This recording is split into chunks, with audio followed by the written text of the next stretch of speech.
It's Thursday on Your View. Welcome to the show. I am Murayo Afolabi Brown. As always, I have the ladies with me. Hello, published author Miriam Lunge. How are you doing? She dug up that today. Yeah. She remembered. Thank you, Dr. Murayo. How is our book doing? It's doing well. Oh, it's still doing well. In What's fact, remind us what the name of the book is? Vultures to the Rescue, the Cleanup Crew. In fact, I just got some videos and pictures from King's College. They shared it for their well-behaved and whatever students. So I'm really so proud. Thank you very much. But today I have an important banter, and it's from our senior producer and his family, and they're wishing a happy birthday to these human beings. Ready for? Can I move to Nima? No, don't move to Nima. So happy birthday to Pastor Mrs. Folashade Olatunbosun Adebisi. She's the Vice President of Christ Miracle Church Mission, CMC. And this greeting is coming from the Maradesa family. He's our senior producer, so he and his family and the family are wishing her a happy birthday, ma. Interesting how the producer came to you. Happy birthday. Nima, they always do this kind of thing. No, it's my turn. Oh. I'm happy to send this happy birthday. It's July birthday greeting. It's for July people to send to Mariam, because Mariam is like the last person you will give this kind of. But now you see, I do it very well. Thank you very much. She sent more. Please send more. Okay. How are you doing, Nima? I have an announcement. I want to condole with my friend Ogenemeru Timothy. His father, Sir Timothy Upeje, aka the General, died in Delta State, and plans are for later for the burial. But my heart is with you, Ogenemeru. He's a fan of your view, of the ladies as well, and he's not around. So I wish the family that Allah will give you people the fortitude to bear the loss. Amen. Hello, Dr. Obiajilu. How are you doing? I'm doing well. Yesterday, the weather, the flood when I was heading back yesterday was just so massive. Flood? Yeah, so rain no fall for your side. It drizzled. It did drizzle, it fell. Barely seriously, drizzled. yes. There was yes. And when I got home, the weather was just very cold. So I just put on my status, WhatsApp status, that I wanted, I was in need of pepper soup. Yeah. So how many did you get? Several plates. Hey, imagine. If I said I wanted pepper soup, nobody sends me pepper soup. I don't know. I don't know the kind of people you have around you. I was shocked that somebody said, send your address. Look at pepper soup. Landed. Oga was like, I did not send you pepper soup. So I said thank you on WhatsApp status. And he was like, when he got home, he was like, who sent you pepper soup? Because I did not send you pepper soup. Who is the person that sent you pepper soup? I said, okay, don't worry, you don't need to know the person. But it's just the fact that I am loved. Yeah. We're all loved somehow, you know, and sometimes people just reach out and we see you, we love you right back. We love you right back. I have to, so now that I greeted for pepper soup, I must greet for, I got Wara. Mayo wa Owolabi yesterday. She delivered the fried one. Fried. And when you go home, my kids like, Mommy, somebody brought wara for you. Oh, they're so excited. And they're so excited. We put it in the stew, and there was this bubbly stew, They put it inside. Oh. And the entered the wara. Hey. And we dished it out on point. Okay. The wara was on point. Thank you so much, Mayo. And you shop it alone. I said, don't be jealous of it. I understand. Nima wants to be in everybody's plate. Waiting. Are you fasting? No, I actually enjoyed You don't that. have to start fasting. I'm fasting. But I must report somebody to you guys. Okay. My help. I think I have a minute. My help. So my son is supposed to be graduating tomorrow, and she has been hammering me to buy a new pair of shoes. Okay. I kept thinking I'll buy, so I forgot. So yesterday, I said, I'm sure you have shoes. I know I bought you last year. And I told my boy to go and bring the shoes. He wore it, and it was perfectly okay. And I was like, Auntie, you've been hammering me. He said, it's for graduation now. She needs new pair of shoes. Oh, wow. Do you understand the economy in this Nigeria? They're asking for when the boy has shoes. She was insisting, no, it's for the graduation. It's graduating from primary 1, from nursery 1, nursery 0, nursery 2 to primary 1. Serious graduation. And she buy a new pair of shoes. You have to I said, Auntie, just in case you don't read the news, the economy is not smiling. I'm not going to buy any pair of shoes. Like, Gabriel has got an ally in that house. Yes, has a serious ally in that house. Because I was just like, what kind of request is that? But just you don't have respect for the chairman, Sha. I don't know why you call him chairman. That graduation is a serious graduation. Yes. Serious graduation. I remember when we did graduation, we bought new shoes. Shoes! Tiny blue shoes. With suits. How dare you? Please go and look for those. Don't have respect. Let us go on a break. When we come back, we continue with the show. Stay with us. We'll be right back.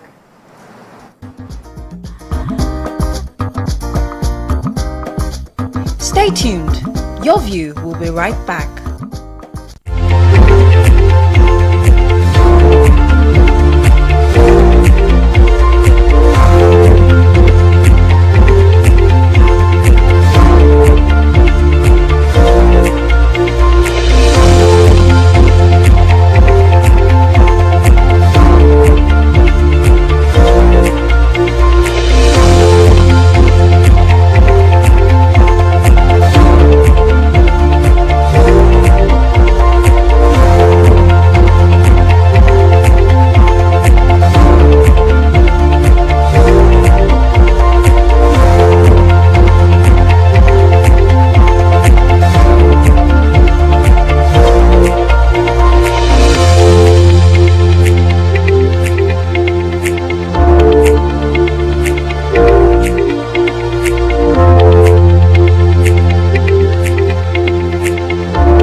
Okay, we're going to start with the nation. Federal government kicks off food security emergency plan. Your seats remain vacant for Baratel and May Wule and 24 others. Ex-Power Minister Maman faces 33 billion fraud charge. Supreme Court rules today on council autonomy. Over 67,600 TB patients on treatment in Lagos, FCT, Oyo, and others. CGN inaugurates Wike's wife, 21 others as appeal court justice. VEC directs SGF to implement varsity lecturers' removal from IPPIS. And history as Olubadan gets new palace. Okay, story. Let me take the major headline. So yesterday, I took the story. The legislators were discussing the food crisis in the nation and how, it's affecting the common man. But we have the Minister of Agriculture and Food Security, Abubakar Kyari. He declared yesterday that his team and he will be working swiftly and diligently to actualize the crucial policies that would ensure food security for everyone in the immediate term. He says that there's an emergency plan that would help neutralize these galloping food prices, among others. He says, first of all, they're going to start with the implementation of a 150-day duty-free import window for food commodities. And this is a quick fixed stopgap to help ease supply ahead of harvest. They said that with this program, there will be no duties, tariffs, or taxes on some essential food items imported through land and sea borders. And these items are maize, wheat, husked down rice, and cowpeas. Then he says that, of course, at the 40.66% inflation, which is the key driver of the inflation that we are experiencing, it's important that different things are put into place to make sure that life is easier, and they're doing a lot also to import produce to fill up our reserve. Remember, the legislators confirmed yesterday that our reserve was nearly empty, and so they are going to be doing that to restock the reserve as well. So so that's what they're doing in the meantime, but it's a whole plan, and they will keep working on it, and some will be tested out to see how it works for us.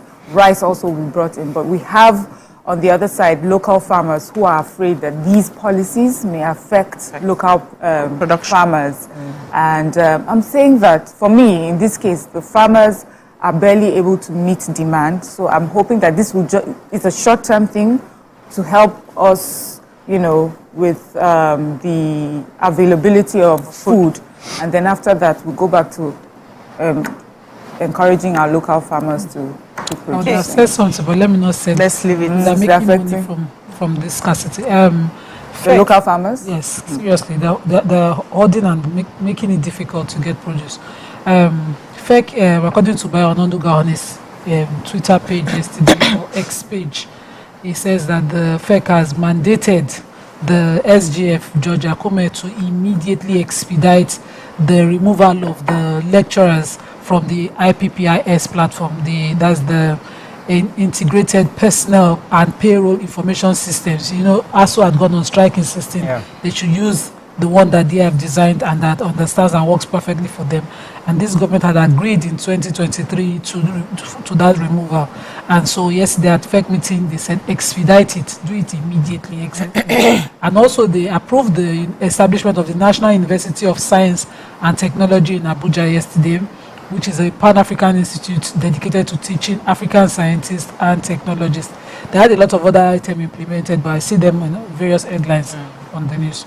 Okay, let me take the judgment that was filed by the federal government seeking full autonomy of the nation's 774 local government will be delivered today at the Supreme Court. If you recall, the federal government had prayed to the Apex Court for an order prohibiting governors from unilateral, arbitrary, and unlawful dissolution of democratically elected local government leaders. It also asking that an order permitting the funds standing in the credits of local government to be directly channeled to their accounts instead of going to the state's account. The government sought an order stopping governors from constituting caretaker committees to run the affairs of local government. So these are the things that we're going to be hearing Supreme Court's judgment on today. And the 36 state governors and their various lawyers have also queried the competence of the suit and the jurisdiction of the courts to hear it. One of the states, Ondo AGF, described the federal government as a busybody and a meddlesome interloper, interfering in council's affairs. See, that is none of their business. So we're here and we're all waiting for the Supreme Court. Meddlesome interloper. It was one English lawyer. Interloper. Meddlesome interloper. So we have other people's business. I have another story about 67,603 tuberculosis patients are currently on treatment in 9 states as of March 31st, according to the program manager, State Tuberculosis, Leprosy and Buruli Ulcer Control, Dr. Ibrahim Umar. He listed Kano, Bauchi, Benue, FCT, Lagos, Osun, Oyo, Nasarawa, and Katsina as the affected states. And according to him, Nigeria has the highest number of TB patients in Africa, with many undiagnosed and undetected patients. He said there was a low awareness program of the disease in spite of the existence of free diagnosis and treatment programs. He also said that a large percentage of the TB patients could not afford adequate nutrition required to sustain treatment adherence. Now, he said a large number of the TB directly observed therapy centers were dilapidated, and the majority of the identified collaborative ocular tuberculosis centers were inadequately equipped, with testing equipment to help citizens. So he's calling for strategic collaboration with the private sector to upgrade and reactivate the DOT sites in the project states. And he says there's substantial progress in TB control, but there's more effort required to meet the global target of ending TB by 2030. And they said it's contagious and potentially life-threatening disease which affects the lungs, and you can easily get it from maybe the person spits or sneezes around you, a few of the things you can catch, and then you are able to get it immediately. So people need to be very, very careful, and the government is doing all it can to see how we can achieve 2030 with no tuberculosis in the country. Okay, the Punch. Federal government projects massive food price crash in January. Labour meets Tinubu, insists on 250,000 naira minimum wage. Local government funds, Supreme Court decides FG suit against governors today. Reps panel quizzes minister, alleges 1.5 billion naira diversion. Ex-Accountant General begs for time to refund looted funds. Tinubu raising 8 permanent secretaries. Businessman bags life jail for raping daughter in Lagos. Ooh.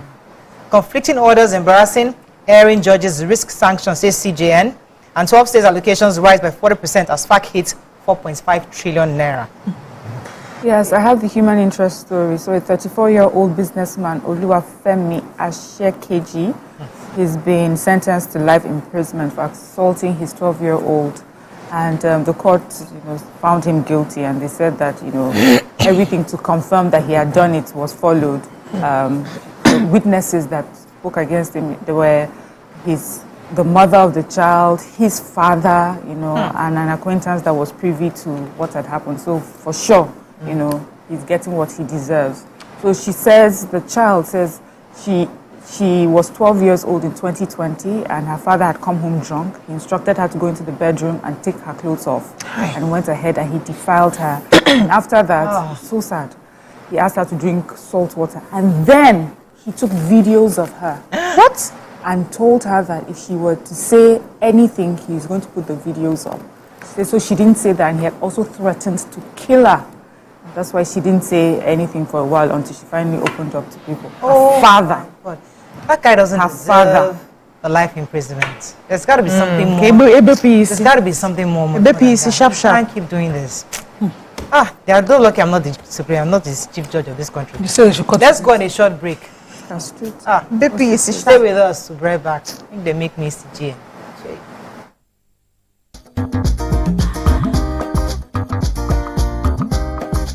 Stay tuned. Your view will be right back. It is with immense pleasure and pride that I welcome you to the grand finale of the 24th Nestle I'm Miriam Lunge. I'm a passionate environment advocate and a published author. I am the founder of Celebration, a businesswoman, and a fashion icon. I am a wealth coach and a real estate developer. I am Amako Arakwe. I'm a corporate commercial lawyer and an entrepreneur. Barkamu da warhaka. I am Ramatu Shehu Oyibo, an entrepreneur and a business coach. I am the voice of an average Muslim woman, an hijabite, and a lawyer. I am a polymath and a serial entrepreneur. I am Murayo Afolabi Brown, Managing Director, TVC Entertainment. I'm a media consultant, producer, and broadcaster. The ladies of Your View are made of women from different professions, tribes, cultures, and religion. Join us every Monday to Friday as we share our views on topical and social issues.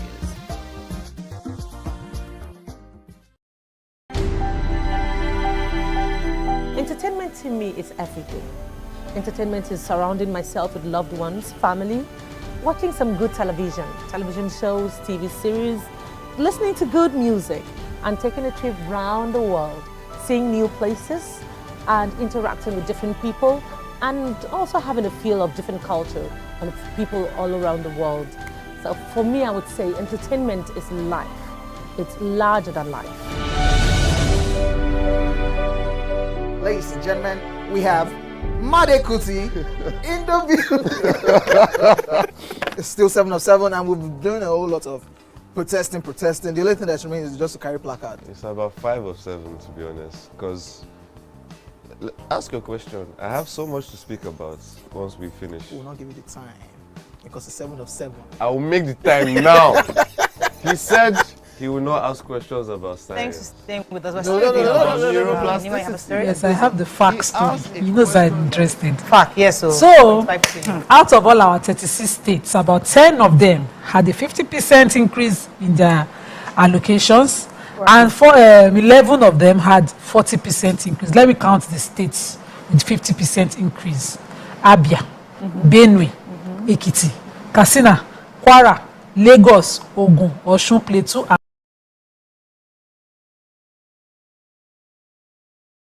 and Taraba. Visit your people in the village. All my people, now, Plateau and Taraba. The 40% people are Adamawa, Anambra, Borno, Cross Rivers, Ebonyi, Enugu, Kano, Kebbi, Nasarawa, Niger, Oyo, and Sokoto states. Okay. Now they shared a total of 10.13 trillion as the federal allocation for in the first 5 months, January to May.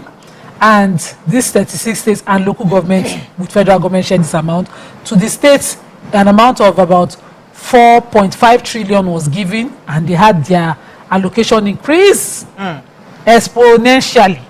Let me speak English. In this 12 months period.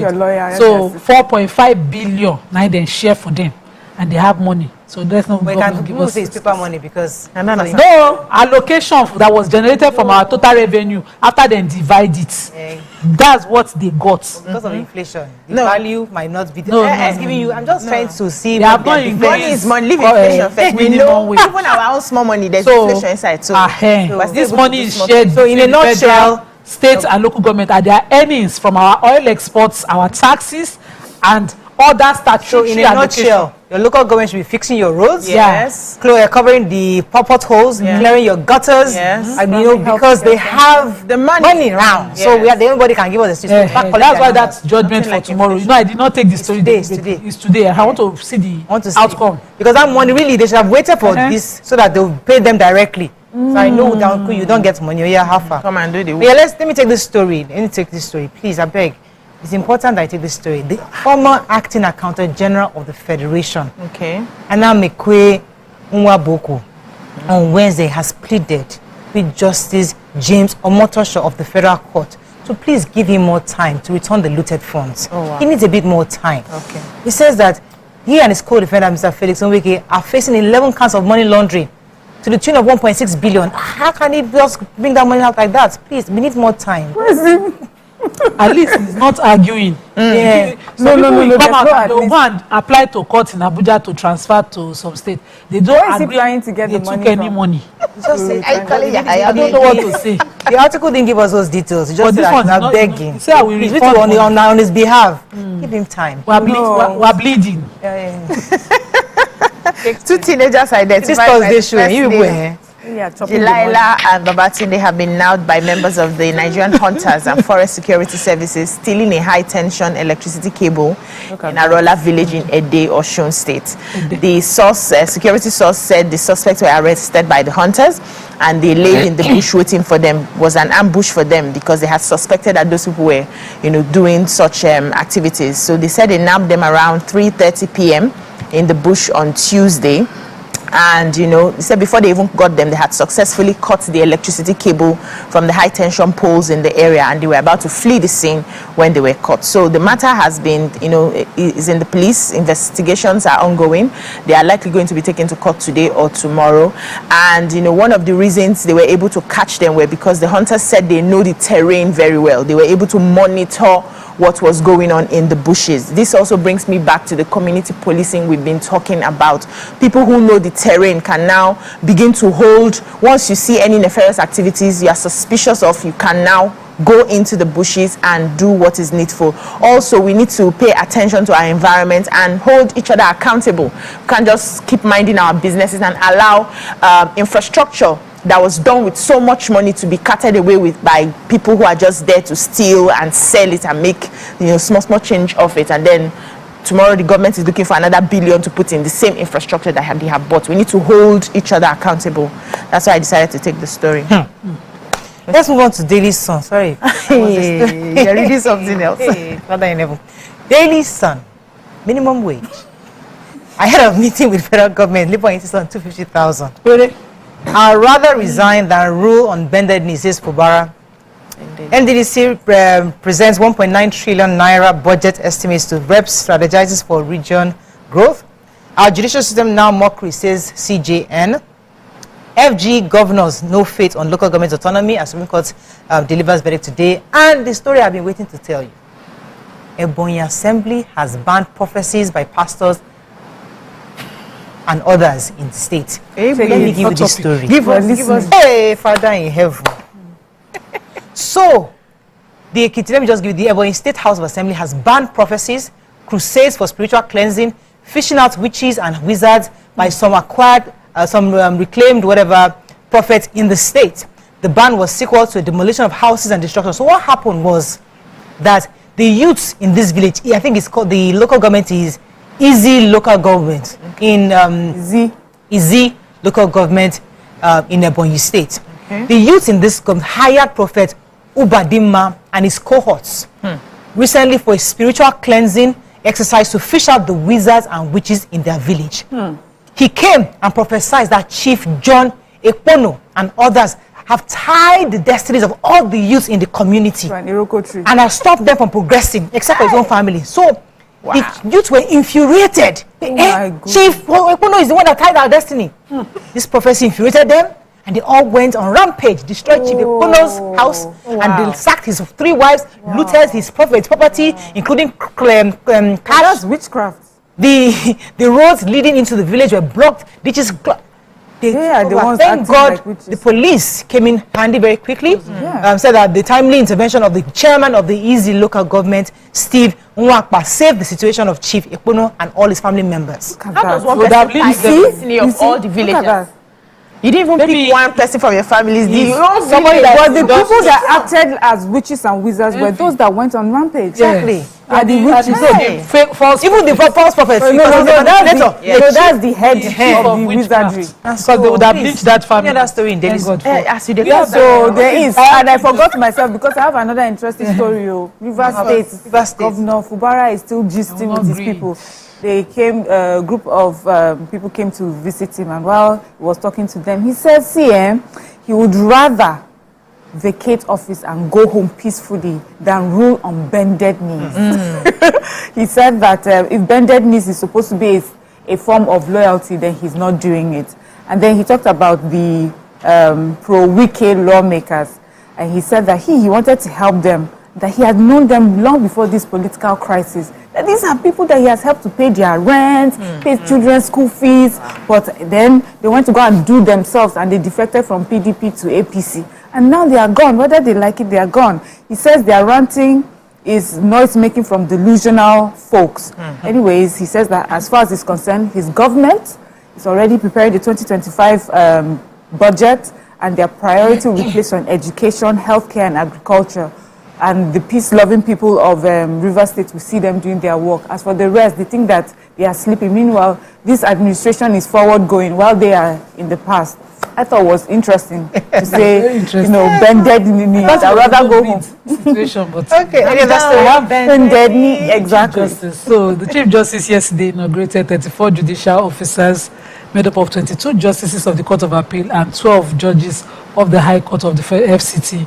And he was very, very angry at that. He found that the conduct of some of the Federal High Court judges, I said that I made it known at different fora that we have been treated with unpalatable cocktail of misleading and conflicting judgments, as well as, this judges, they have flowery English, as well as frivolous interlocutory orders emanating from the bench, and enjoying all of them together. He says, but several cases of such have been said those judges' frivolous orders have emanated from the courts of coordinate jurisdiction and have literally attempted to make mockery of the judiciary system and flagrantly desecrate the revered temple of justice. Said several cases of such are about, and that they're doing everything. They are taking punitive measures that must be definitely meted out to such erring judges. I like what he said, and congratulations to all the justices. One of them was our FCT minister's wife, who was also appointed as an appeal court judge. Okay. Yeah, so Nigerian workers, labor, organized labor, they are going to be having a meeting with the president very soon on likely minimum wage. They said they don't know why the president is inviting them, or if it's for minimum wage, they are sticking to 250,000 naira, no less, no more. But they are not going to preempt, the conversation. It's the person who is inviting them that will tell them why they are there. This is just their own stand. So they are waiting for the meeting to be held, and let's see what comes out of the meeting. Okay. Vanguard. Hashtag NSAS protest. ECOWAS court finds FG guilty of rights violations. Minimum wage. Tinubu meets organized labor today. EFCC witness admits Emefiele's wife not a beneficiary of CBN contracts. Basic education. Nigeria needs over 190,000 more teachers and over 1.1 million classrooms, says UBEC. Okay, which story? Okay, ECOWAS, the ECOWAS court unanimously, a 3-man panel court of justices unanimously held that there was merit to the suit brought by 3 participants in the protest: Obia Nuju, Catherine Ude, Perpetua Kamsi, Dabira Oluwa Adeyinka, and 3 of them, he said there's merit to their action that they brought, but the court unanimously dismissed the applicants' allegations that their right to life as guaranteed under Article 4 of the ACPHR was violated. However, he also ordered the federal government to pay to the applicants the sum of 2 million naira as compensation for violation of their security of persons, prohibition of torture and cruel, inhuman and degrading treatment, rights to freedom of expression, assembly and association, duty to investigate human rights violations, and right to effective remedy. Also, they held that the federal government must adhere to its obligation under the ACPHR by investigating and prosecuting its agents responsible for the violation. So remember what happened during NSAS, and some of the protesters had gone to the court. And they also ordered that within the next 6 months, the federal government must report to the ECOWAS court measures that it has taken to implement this judgment that was given. Okay, that's all we can take on Front Page Review. When we come back, bring in our sponsored segment. Stay with us. We'll be right back.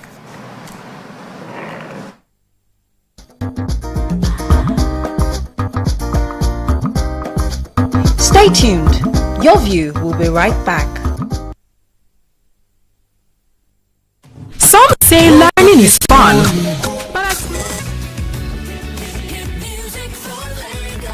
As the morning light filters in, the Max Breakfast kickstarts your day from the bedside. We bring you the morning vibe and plenty of ginger to start your day right. Join us on the Max Breakfast as we help you seize your day one step at a time. On Max Hits, we've got the ultimate playlist for you. We give you back-to-back. And all the biggest news from the world of entertainment, only on Max Hits. Area, waiting the apple, waiting the shop. You need to award-winning waiting the 102.3 Max FM. Lagos, Nigeria, you're welcome to the Max Drive. Whether you're there for inside motor, you're there for inside traffic, we're there for you with a Max Doing. You know what it is. It's the Max House Party. King Dion, DJ Charlie Shee. Let's go! 102.3 Max FM.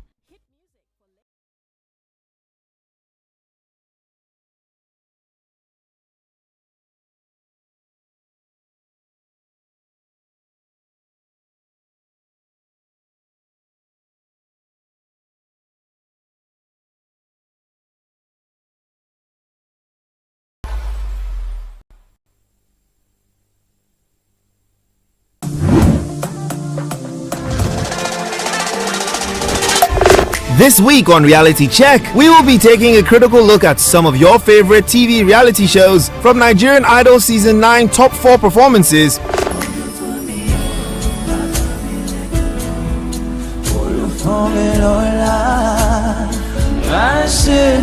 My baby bad, my baby good, my baby all the things I need. Oh, mama, mama, mama, I just shot a man. You don't need no other body. You don't need no other money. I'm unavailable. Them know they see me.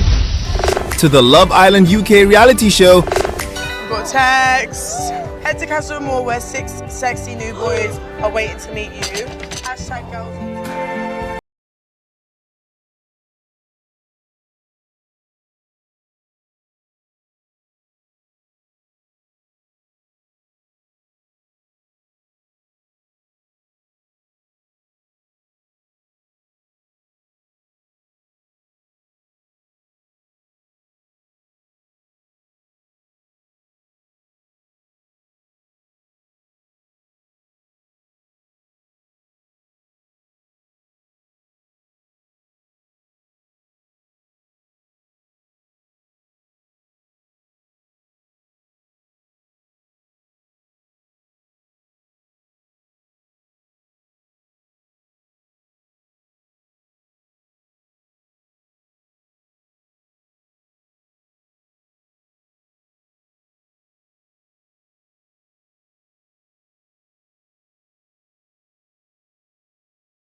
My people, this is Mayo, Top 5 Nigerian Idol Season 9. And you are live on Reality Check on TVC. Make sure you keep watching. Don't stop.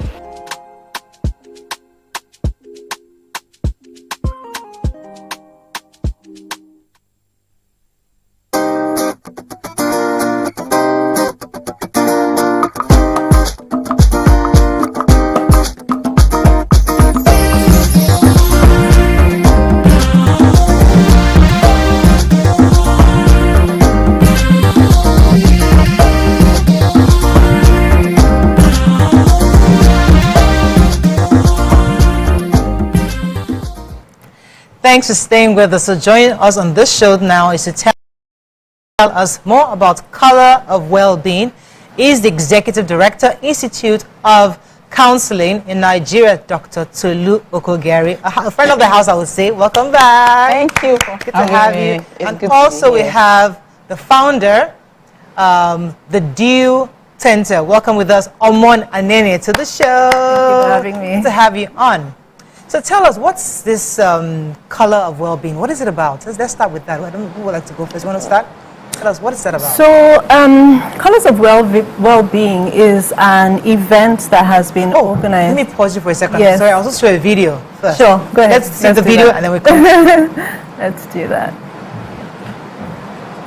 Hello everyone, my name is Dr. Tolulope Okoye-Gaire. I am the Executive Director of the Institute of Counseling in Nigeria and the President of the Association for Counseling and Psychotherapy of Nigeria. I practice privately as a certified sex, couples and mental health therapist. I want to use this opportunity to invite you to a very special program called the Colors of Well-Being that is coming up on the 20th of July 2024 at the Center Point in Ikoyi, Lagos. I will be speaking on the impact of burnout on women within the workforce, the challenges and the solution. In a recent survey by World Health Organization, 40% of women says they are experiencing burnout on their job. People coming to work and not feeling fulfilled. They are showing up physically or they are mentally far away from their job. And again, in a society where a lot of expectations are placed on women, in a lot of cases, we take care of everyone as women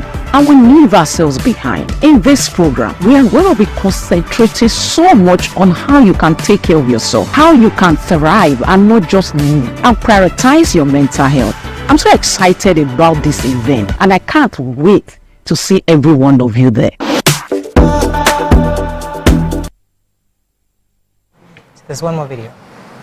So I'm told that there's another video of Omon, which we're going to also watch so that we can also see Omon's message here. Hello everyone, my name is Oma Aneni. I'm a creative entrepreneur, an interior designer and the founder of the Dew Center in Lagos, Nigeria. I would love to invite you to the Colors of Wellbeing event that will hold in July on the 20th and it will be at Center Point in Ikoyi, Lagos. The event will be focusing on the impacts of burnout on women in the workforce and I'll be speaking on a panel talking about challenges and solutions. I'll be bringing my personal perspective and talking about wellness tips and tricks, how to find balance amidst the chaos, self-care, self-awareness, and being the best version of yourself. I look forward to seeing you there. Welcome back. So that was so important for us to watch that video to have an idea. Absolutely. So let me come back to you now, Omon. What's the idea that brought about this Colors of Wellbeing? Okay, so Dr. Tolu mentioned in her video the stats that a very good number, actually a worrying number of women experience burnout in the workplace.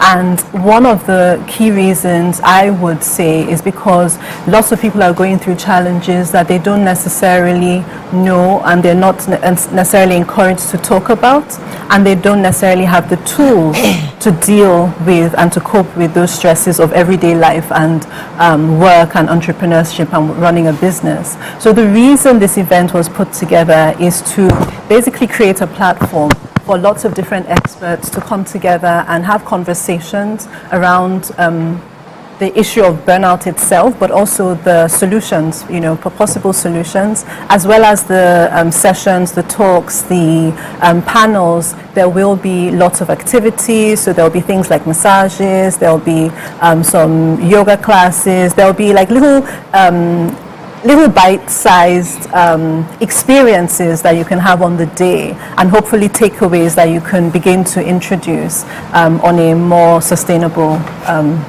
way. Okay. Yeah. So what do you seek to achieve with this event that is coming up? What's the end goal for you and for the participants that will be coming? The primary objective, I would say, would be awareness, first of all, just having a conversation around these issues, conversations around mental health issues that affect women, conversations around the demands and the stresses of work. So it doesn't necessarily need to be in a cooperative environment. Whether you're an entrepreneur or business owner, there are inherent stresses that we need to talk about. A lot of women feel that they need to have it all, as we say, and you need to be superwoman. So you chest it and you chin it and you don't talk, we put on our makeup and we act like we're not stressed. So this is an opportunity to really just let go and relax and be yourself around like-minded women, many of whom would have shared similar experiences, and for us to learn from each other. Right. And for me, primarily, just saying that it's okay not to be okay, and here are the tools that can help along the way. Amazing. So, Dr. Tolu, so my question is to you. The theme is the impact of burnout on women within the workforce, challenges and solutions. Why the focus on women? So, as women, I think we carry a lot of burdens, expectations from the society, and we've been conditioned, right from while we were young that, we need to act in a certain way. So a lot of us are stressed, like almost said, and we just act like it's normal, it's part of our lives, So this is an opportunity to probably look inward and just take care of yourself. In the midst of all the chaos, the societal expectation, the responsibility towards family, work, you have to be the chick, the babe, the mom, all of these things, you have to juggle everything together. So you are looking for yourself in the midst of all of this. In a lot of cases, when I see my client that have existential crisis, asking themselves, who am I, what is going on in my life, even a lot of them that are depressed, you notice that by the time we begin to explore what is happening to them is they are looking for themselves in the midst of all the chaos.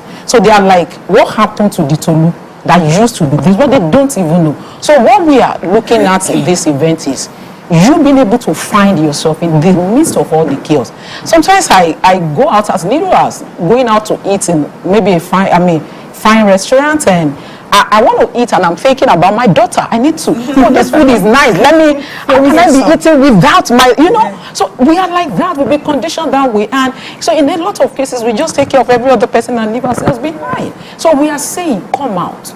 A lot of things are going on with you that you are not aware of. Can you just come out and take care of yourself for a second? So let me stay on you for a minute, because as a keynote speaker at this event, what's that key thing you like everybody to leave with? What's that key message you want to deliver on the day of the event?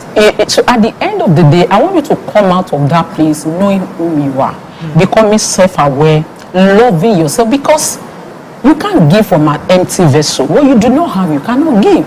So a lot of cases we are angry, we are giving emptiness. Why we even think we are giving? Because inside we are empty.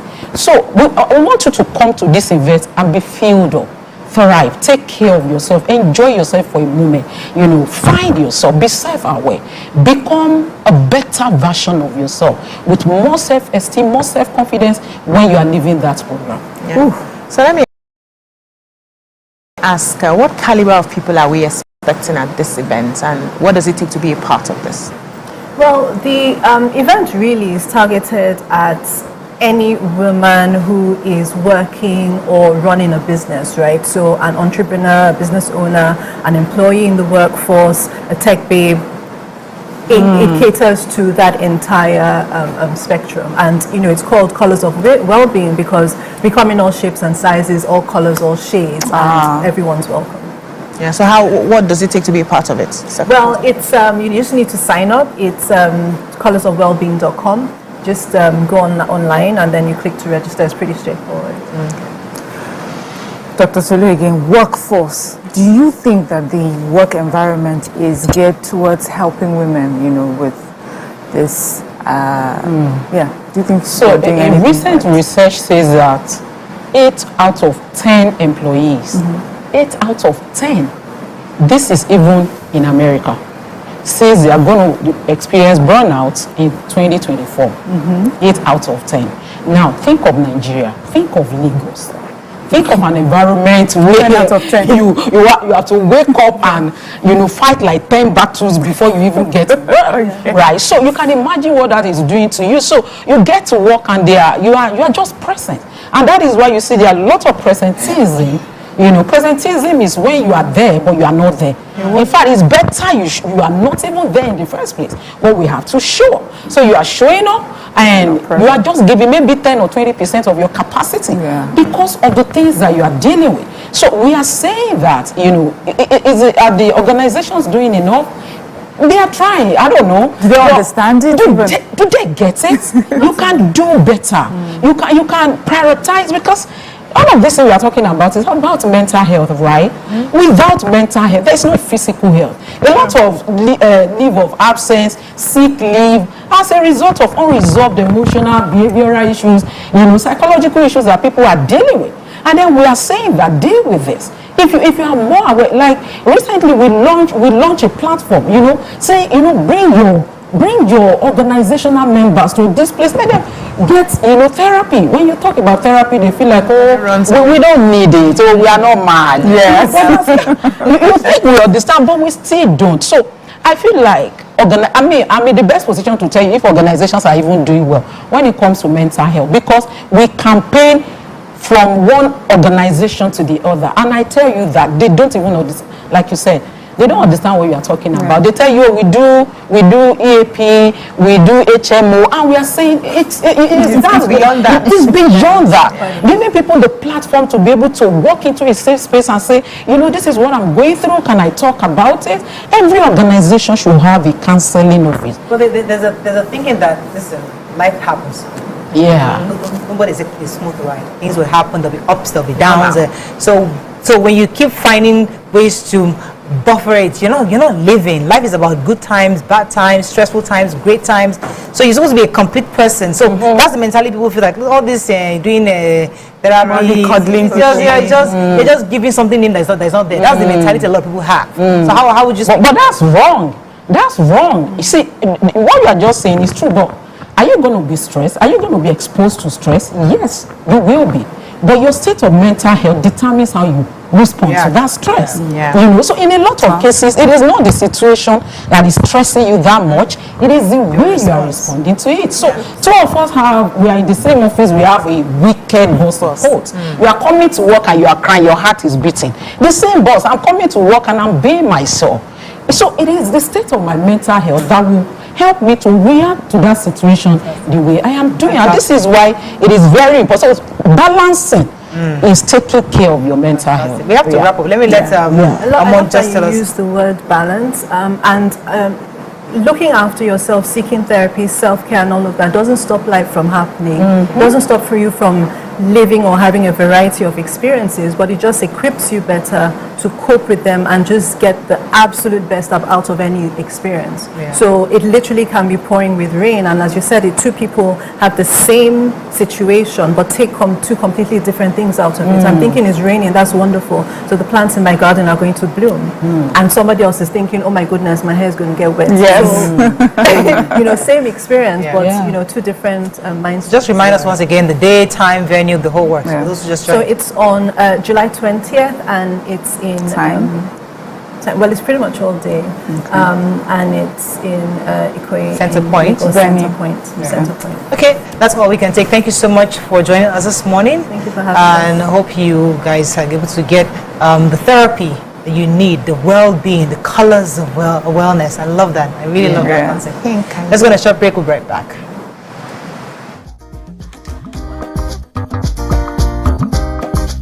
Stay tuned. Your View will be right back. I suppose don't be one metal. At this point, I contest my jam. I want to close the show. I can go.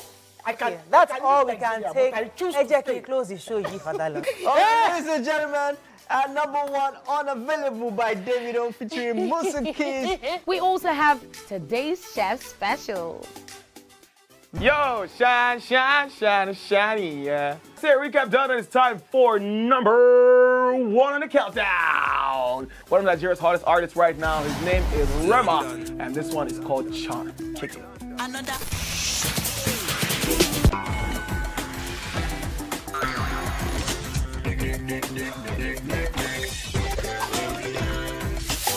For dessert and a bit of nightcap, we have the nighttime and online specials. I want to start the gym, yeah? But do you know one thing that's actually keeping me back? You should start the gym to get fat. Cricket.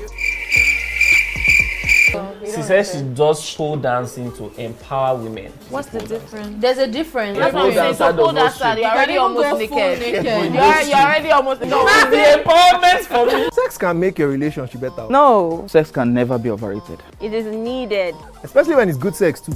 Almost every guy has been with somebody's girlfriend. But they are for all of us now. That's why you're still single. I would not agree or disagree with that because I don't want to get into trouble. I have a home to Entertainment is life. That bit of life that makes life bearable, that makes it fun. And I know that what I do contributes to that because I tell my staff that we are not just designers, we are actually selling joy and happiness. When we're able to put a smile on somebody's face from the dress they wear, make someone very confident because of what they wear, we've done our job, and I'm sure that's entertainment.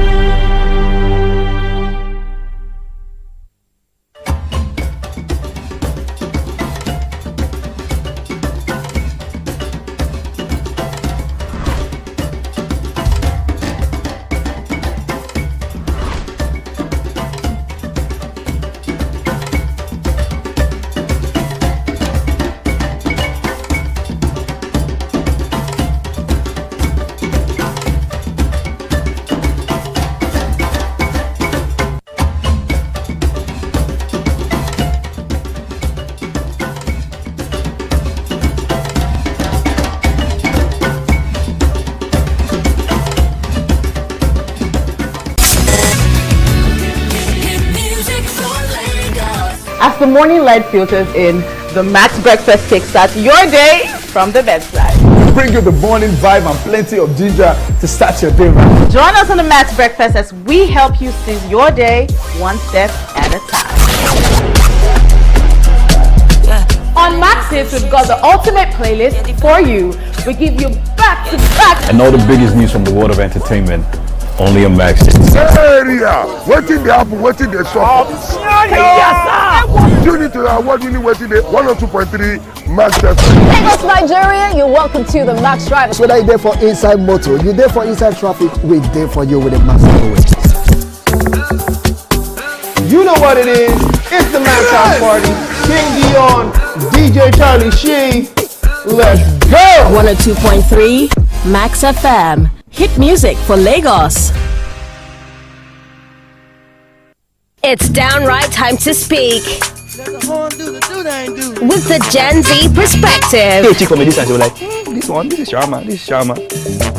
Saying it not the way they want it. Rightly, I don't think I would budget more than 25K for a first date. The Generation Z are ranting. I'm 3 hours, 2 minutes after the minus 3 here, please. Show me. I don't want to. Gen Z, express yourself. How long will it take for you to kiss then? Even if it's not sexual intercourse. The conversation just got Gen Z'd. Do it, love. Do it to it. Do it.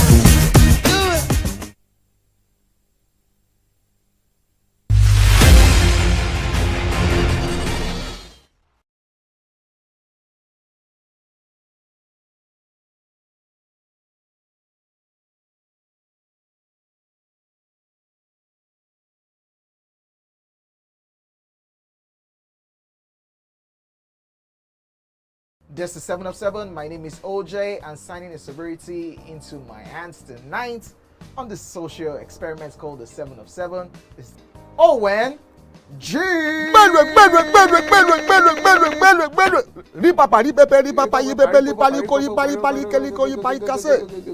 is the name? Or what was the name? You say I want to make that rocker. No, of the goat. The name of that goat. Yeah. We should go there. No, that one easy now. I'm just drinking this so that I can ask him my own questions. It's not because of Booga. Thanks for staying with us. So it's our Thursday show. On Thursday, we like to discuss life issues, marriage, family, well-being. And thank God we had Dr. Tolu here during our last segment. So we appeal to her to stay back with us to have the conversation so we can get the professional angle. Welcome back, Dr. Tolu. It's always good to have you here with us. So one of our topics today is the issue of kindness versus bullying. So in the last couple of days, we've seen quite a number of people being bullied on social media, particularly celebrities. Especially, there's a situation currently where a celebrity supported a particular party, and obviously many of the fans of other parties were condemning her for doing that, making a choice. Then, the last few months, there was a particular bully that tweeted about her and said something about killing or threatened that her killing her child. Of course, she didn't find that funny. She was going to take that to court and got the police to get the man arrested, obviously to take the case to court. And that's one thing we preach on this table, that when situations happen, let's let the law take its course. Nobody's asking anybody to be bundled and arrested arbitrarily. Anyway, so, but news broke out in the few days saying that she called for somebody's arrest, somebody's mother was arrested, and it was unfair for her to do that. And she has come out and said, I didn't arrest anybody. All I did was go to the police. Now, the police then arrested you. That's the police doing their own job. Right. But the issue wasn't even that. The issue is the bullying that followed that episode. Because started after the arrest. Because what we are trying to preach on this table is when you troll somebody, right, I can take that to court and I can go to the police. Now, I did that, but I've now been I've now become the subject of the bully. And that's how that was turned around. So how do we manage this kind of situation? I'd like to even hear the ladies' thoughts on this first, before I come to you, Dr. Tolu. What are your thoughts on this whole bullying that is happening on social media? Okay, so for me, it's quite unfortunate what happened with her. You know, this person was trolling her, or a group of people trolling her, and trolling is something that we're used to. You know, at one point or the other, if you find yourself on TV, you know, a public figure, whatever, people will say all sorts of things about you. And sometimes you ignore. And it gets to a point where, because you're a human being, there's something that will just one day, you know, you're unable. So I feel that that's where she found herself. Because for her, I think it has been quite consistent. In fact, I was saying recently that she does not breathe, you know, publicly. There's someone that's trolling her consistently to the point where her child was involved. Now, many times we've heard of people dealing with that. Either they meet you offline and cause you harm, you know, and then we have called people out like that, you know. Do the right thing. If you feel threatened, if you feel that something has been done badly to you, go to the police station and report. And she even said it online that, you know, you have crossed the line and I'm going to take this to the police. Now, what I've found out is many people like to wear this cap of victim. You know, they troll you, they bully you, and then when you take a stand to address what you have done, they are still the victim. Do you understand? You are the villain, actually. You victimize your villain, you know, your wickedness. So what she's going through is that this troll has found a way to re-troll her or re-bully her, and she's the one doing the right thing. And then we as the viewers or Nigerians, whatever, it's as if we can't even choose what is right or wrong. As far as she's the celebrity, whatever she does is wrong. As far as she's the celebrity, everything she says in this case is wrong, because everybody sees the person behind the screen, the troll, as the victim. That person is not strong enough. For me is, I hope that in this case that the law takes its course properly, and that we learn that our words have consequences. When you put your fingers to your pad and type words, be willing to accept the consequences of what would come with it. And for the rest of us, let us be able to tell what is right and what is wrong. I don't understand this constant shifting of the post, depending on who it is that is happening to. You know, if it was someone else, the response would be different. This person has done something wrong, trolled you, bullied you, you did the right thing, you got the police involved, and they are re-trolling and bullying you for doing the right thing. Let me come to you, Nima, your thoughts, because we're going to find out from Dr. Tolu how the society gets to this point. I mean, that's what I like to think about.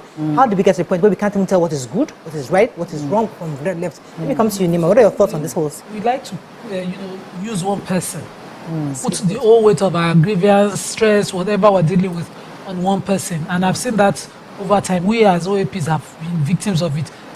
For God forbid, you share an unpopular opinion, they will come on your page and use you.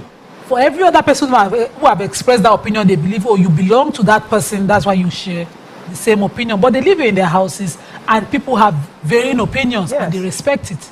Once you are an OAP, celebrity, somebody in the limelight, you belong to them, and you're not us. And this Toyin's case is more pathetic in the sense that this person is rebullying her.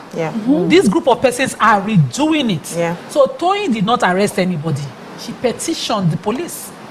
Now, the police in Nigeria can carry out their duties in different ways. Sometimes you get invited, you show up, and they'll tell you you have to sign, stand. You need to find someone to stand bail for you. You need to bail yourself. Whereas you came in on an invitation. I've had to, as a lawyer, most times protested that why are we signing bail? We're invited for questions. We've answered your questions. Why are we under arrest? We walked in here freely. Now, Nigerians are made to make it seem, or we have grown up to mix up the meaning of what an invitation and an arrest is, because every time the police use the word, once you have come to a police station, something must give. So you start to assume there's somebody that is behind it. Also, we've also known how big men have used the same loosely, saying, I will get you arrested, I will lock it, I will throw the key away. Not necessarily mean the person is exercising his power, but because the person has a right that he is exercising. In this case, Toyin was not just bullied, she was threatened. Somebody said, your child will die in the local ward. Why? That was the word they used. If anybody can take any insult, when it comes to child, we know how mothers react. I have lost control different times when somebody takes it out of me to my family members, especially my children. If I have the means and the time on a police petition and lawyers on my, why won't I? Why won't I exercise the right? So you say your freedom of speech starts and ends at somebody else's right. And that line of libel, slander, we don't promote, we don't exploit it enough. So people don't know the lines. You go on social media, some people put faceless, nameless addresses. You put your full names, everything. The other time it happened to Eniola, and she said, no, you can't allege that I am a what was the word? That she was pimping. Pimp, that I'm a pimp, and not have facts. And you say it boldly with your face on it. Where is your... Come and prove it in court. And when the girl came to police, people, every comment under the video was saying, she's using government power. She knows people in government. I'm wondering, the girl said she was a pimp. She has to prove it. So that we'll know whether Eniola is a brand we should associate with or stay away from. But when Eniola doesn't explore that issue and explore the law to resolve that issue, Eniola can be assumed that she has an unresolved allegation of a pimp, and people will stay away, brands will stay away from her. You want to remove her food from her mouth because you just have a loose gutter mouth.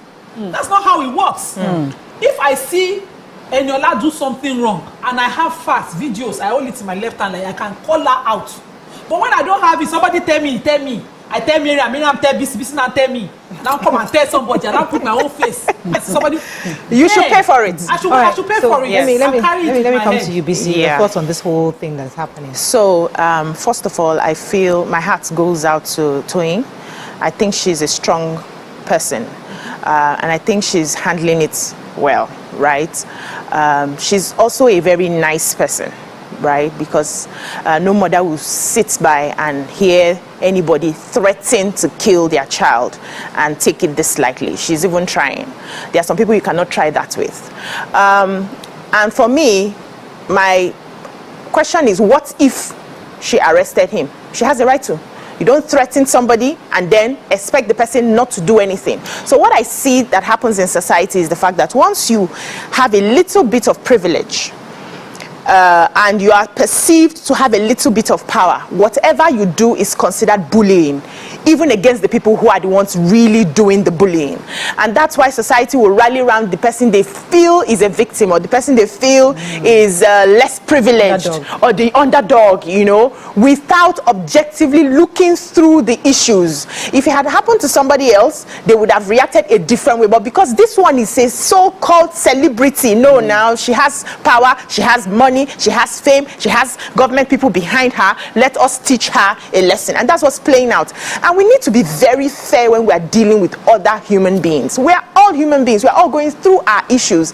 If I have been, you know, set apart because of the work that I do, I have earned that space. I've earned that spot. It doesn't take away the fact that I am a human being as well. There are people who you will threaten, and I come to that house, I will arrest everybody I see there. We go to the police and we sort out the issues. Because if you were trained properly, you will not come online to threaten me. We'll sort out the issues. We need your family members to also write undertaking. That if anything happens to me and my family tomorrow, they are coming for them. If they don't catch you, they are picking somebody else. She has a right to do that. She's not going with all these people that carry clubs and thugs to go and beat up. She's going through the law. So allow the law to take its course. Why are we feeling like, she has overdone it because she has power? We need to calm down and also put ourselves in that position. Whatever goes around comes around. It will touch you at some point. How would you want people to treat you just because they feel you have a bit of a privilege? Let me just quickly point out during the protest, NSAS protest that happened, they had a couple of bus drivers whose buses were burnt down because they had a bus. Because the other people on the other side who didn't have anything felt like, for you to have a bus, a yellow bus or down for, you have a bit of privilege. And so because we want to bring everybody down, the fact that you have a bus means that you have gotten something from government. Your life is a bit better. Bus drivers who will know their struggles, their buses were burnt down. We are all one and the same. Let's treat each other like that. Let me come to Dr. Sulu. So you've heard these issues, and I'd like you to look at the mental state of our people, mental state of Nigerians. How does somebody who is a victim turn around to become the person who is now being seen as a villain in this? Say that, how can she arrest this person? How can she? And I'm thinking, and we see everybody doing things about her. What's the mental state? How do we get to this point? So I'm looking at this, and she said something, and my mind is going to this sense of entitlement that we have as Africans. You know, and that even if you look at if you are in the media, if you look at our pattern, the thought pattern, the people that we warm towards, like this common show that they do, if you are poor, they want you to win because they feel like, you know, there's that sense of, like you know, you are like us, you know, we are entitled to have, but we do not have, so you have, you should suffer. Yeah. Do you know what that person has been through before that person gets to that person was once like you?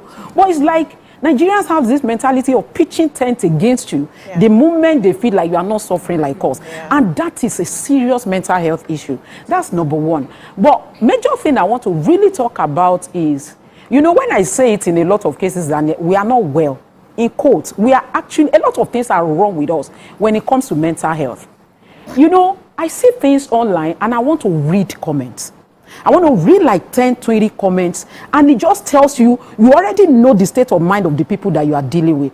This Tony issue, I saw it online, and I read like, I saw one other celebrity, that was where I saw it, that posted a picture and I said, oh, I'm sorry about what you are going through. And then I saw like 10 comments that said, what is she going through? She said she wants to die. She likes, let her die. Like 7 people said, let her die. Let her die. And I'm like, are we well? Are we normal? You know, so you look at people. So we talk about mental health, and I say, oh, we know mental health. And even these Gen Zs, they are the majority. I mean, if you look at the demographic, it's the youth that are on social media, and they are the one that before you say one thing, they are talking about my mental health. Do you even understand what you are talking about? And like you said, my heart goes to Toyin. We can be saying she's strong. Only God knows what that lady is exactly in her room. And we encourage the people around her. Please take her for therapy because she needs it. You can't say, oh, she's going to be fine. She's not reading. Please, she needs therapy. And Every one of us. The society, we are saying the economy is biting you. The society is biting you. Everything is biting you. The things are not good with you. And the only thing you could do is just to be nice to the next person. What will it cost you to do that? To make life easier for the other person. But no, you will say something that will make the person to start thinking like, maybe should I kill myself? Should I not kill myself? And then they tell you, you go and die. You go and do whatever you like. You need to understand that everything you are doing has implications on the life and the mental state of the person that you are talking to. So we can get the lessons from here, because I know that, I'll come to you, Nima, so that we can get the lessons, because I am confused as a person. I'm actually very confused right now, because 1 second on this table we try to advocate for people to follow due process. You know, we always have that argument. But then Nima will say, the emotion, you can cut. I'm like, let us see. But in this situation, somebody has confronted or threatened your child. We understand the emotion, but she did not get emotional. She called the police. She did the right thing. At what point was it wrong? Because some people are saying that, oh, she called for the mother's arrest. And she's like, I didn't do that. I went to the police, and the mother chose to stay there. And before, I don't want to follow the... Let's get the facts. She's on location right now. So it's not like she's there telling police, arrest him like we see in the movies. Because you know, the movies it's the mentality that, it's the movies that... It's the way they are tweeting it. It's like, arrest him, arrest the mother, arrest the neighbors. That's the way they are tweeting it. I also think also that as a lot. Toyin is all the way in Oyo right now, shooting a movie in Ibrahim Chatter's film village. So she's not around. She simply petitioned. Her lawyers are the ones, you know, and the police are acting according to the law. Now, this person that is talking said some things about Toyin's child. Ordinarily, in those days, they will say she will make a personal report, as she will show up at the police station. She will allege what she has alleged. She will come with her witness. They will say, yeah, you come, right undertaking. No headache must worry this child. You know, these are normal procedures. If this child can walk freely, some courts will say, don't go for, certain kilometers near when they feel that you're a threat. We're not saying it's strange. So when I do a protective order, I get a protective order for a client whose husband has threatened that anywhere I see you, I kill you, I buy you. It will be nice. But when somebody says, I buy you to, your child will buy to a mother, because she's a celebrity, it's not nice. That she should go and get a protective order. Nice. It is a criminal thing, and civilly she can even go to court and say, this so person lives in my neighborhood. He just told me that my child will see. And you know, the police will say, yeah, madam, the child should not see you. Nothing should happen. That's one of the most mediative ways it's resolved. So they'll say right undertaking. It means that you have put a paper trail on such threats. It's not loose tongue where two of us are fighting. I will show you, you know, those kind of things. You put a paper trail in case. These same Nigerian trolls, this is our Nigerian, the way we think. Somebody, maybe your house help, steals money. These same people will call the police, arrest her, arrest her family, all the village. They beat her up first. This is what the Nigerian person does. That same person is on the troll. He's now condemning her, saying that she went to her. Dr. Tolu mentioned the poor against the rich kind of example where if it's a poor person. One celebrity posted a video of her house help confessing to having wiped out diamonds, wiped out everything. You get money pass and leave and I just want them. When you comment.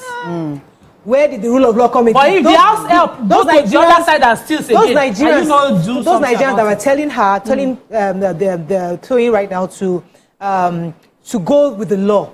Where were they when that other celebrity was arresting the maid? Nobody came out to say, listen, follow due process, or don't arrest him, just leave her alone. Go and call the police. But people were just She called the police on the maid, but she got her confession on video, which she later shared on Instagram, which was wrong. Personally, I don't think.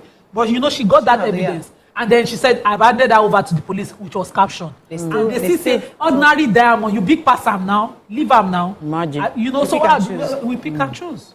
So I mean, it was important for us to discuss, because when you came and you talked about mental health earlier, and where I was confused is that sometimes I feel like we have a purpose for this our show, but sometimes I get confused at what exactly are we even talking about these days? Because what society wants is different from what society needs or what they're acting out. It's just, I get really confused on what to do. And I feel like sometimes we blame our leaders. We say they are this. The leaders are the reflection of whom we are really. I mean, they didn't drop from the sky now. I mean, look at the way we are acting. Look at the way we treat other people. All of these people, anyway, people that are trolling people, it's a matter of fact that it's the state of their mind anyway. Yeah. It is their hopelessness that they are projecting, on other people. So if you just wake up and feel like it's going to make you feel good to make other people feel bad, then something is wrong with you. Yeah, and I would like that this matter is followed to a logical conclusion. Yeah.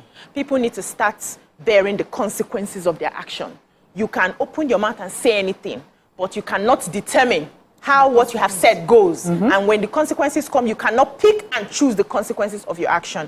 The law enforcement agency needs to be on this. If there's any report of life-threatening and there's an evidence for them, must follow it to a logical so that people that are watching, people who just sit behind the keypads, instead of getting busy and fixing their lives, trying to insult people every time, will know that if they catch you, there are consequences to it. So that we have a form of sanity. What I see is there's a collective darkness all over, which is coming from a collective pain of everything we are going through. And nobody is seeing beyond that.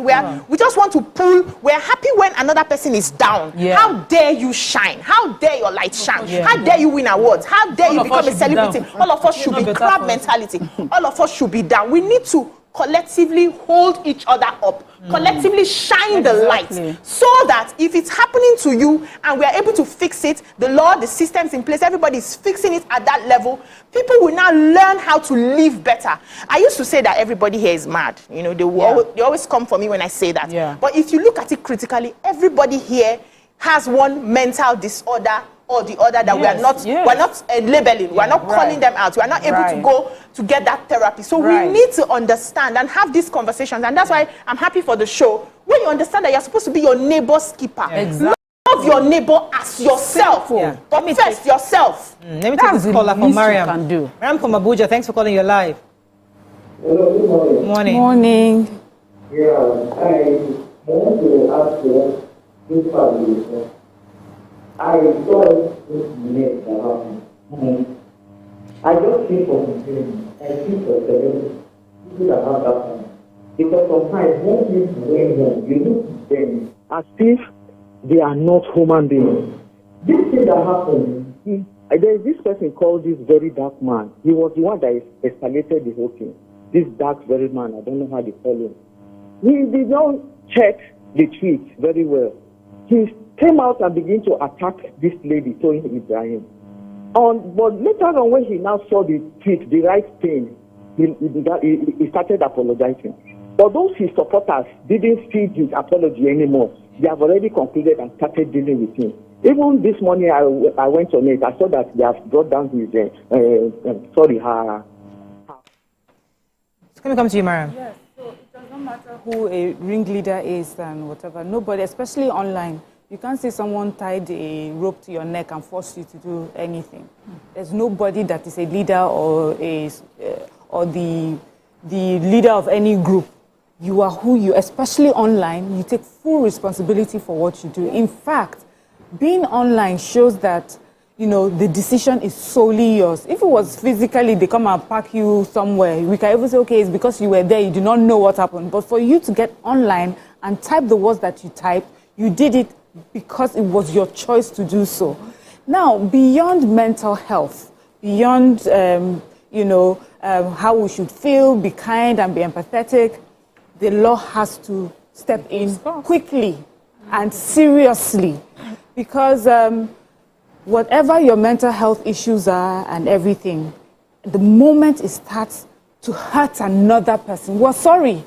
Mental health or whatever you call it, we're sorry because the person is undeserving of what you're doing and you may have to face the consequences. So if you're having issues, sort them in your space. The moment you take it into someone else's space and you hurt the person, then you must serve the consequences. Right. Now, concerning the group of Nigerians who just feel that it's okay to just pull anyone down. The sad thing is, it's not as if there's even one box that you say, is the rich against the poor, or is the whatever against. It's anybody that they feel like So today you may be with them thinking, hey, we're in this group together. Yeah. God help you, tomorrow is your turn. This same group of people will attack you as well. And that is why for me, no matter the topic of conversation, if someone behaves badly, I don't know whether you're on the good side or on the bad side, the way that you carry yourself for me determines it. I would not in any way hail you because you're on my side today and you're insulting people, you're trolling people, you're abusing people because you're on my side. I would never do that because for me, that is who you are. And so tomorrow when you find yourself in another situation and we're on opposite ends, you will use the same tactics on me. So Nigerians that may be feeling happy and excited right now, just wait for your turn and these same behaviors will be turned towards you. Then you would know how it feels. But beyond that, the law needs to start to take its place. I think that what Toyin is doing and what she's going through, sadly, is what a lot of pace setters go through. You know, before the law becomes concrete, there's some people that will suffer some of these things.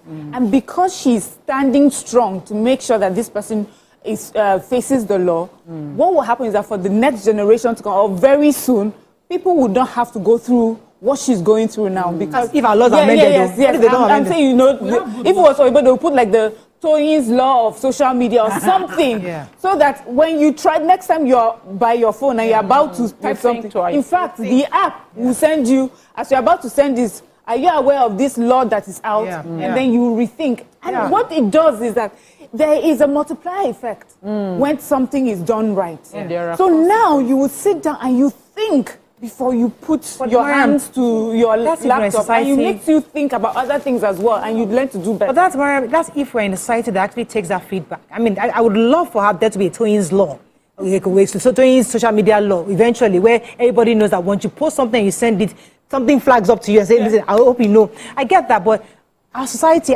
do you think we have the kind of law to protect or to even get the feedback from this situation and ensure we protect future celebrities? The problem that would happen is that we do this, I beg now, forgive them. So we have now gotten to the point we know that this person is wrong, but we now come, okay, forgive. And the sad thing about just forgiving and not making people face their actions is that it will just keep perpetuating. It does not make it better, it just makes it worse. So it's kindness without boundaries, kindness without thought. So you think you're doing kind, but in the long run, you're doing evil, more harm than good. So the thing is, we are sorry you're sorry, but this is what we need to do. So this is where now government needs to do the right thing. You know, we say the people are the same as government, but government has some structures, has authority and power to do something. So this is where so now we're talking to government to do the right thing, to make sure that the rest of Nigerians follow or toe the line of proper behavior online. Over time, I'm trying to remember the word in AI and tech where they say something suggests. I'm trying to find that word. Topo uses it all the time. But we have good laws. In this country, we have a law for cyberbullying. So I choose to make Miriam an object of my live videos every day, calling her out and cursing her. It's called cyberbullying. And there's a law for it. Now, if a victim, if Miriam chooses, this Nima girl, don't tire for her, that's how she is, she just crap, and chooses not to pursue it, I will continue being empowered. It's a civil issue. No, it's not entirely civil. In fact, a larger part of people, you know, when we did in your last case here, somebody came on my page and said, as a lawyer, you don't even know that is a civil matter. I'm like, which school did you go? Lawyer. It is very much criminal as much as a civil. It's you that chooses. If I choose, okay, I just want to get compensated. Maybe I lost a big brand sponsorship endorsement due to it, and I know that if I go criminal, the court might, mitigate. I will be able to prove to the court in a civil suit very well how much I lost, what I had projected to win, and that I will get. So I will say, okay, let me push it civilly. But if I think, oh, this person cannot afford to give me what I want, but I need to call him. I will go criminal because I know when he goes to jail and serves him, I would have pause you for a second. I'll come back to you. Yakub has been holding for a while. Good morning, Yakub. Are you still there? Yeah. Sorry. Go ahead, please. Yeah. Good morning. Good morning. One thing I believe is this. I give it to Toyin Abraham. She has done the right thing. But I'm saying that, Mario, you know what? A lot of people believe that they don't have love.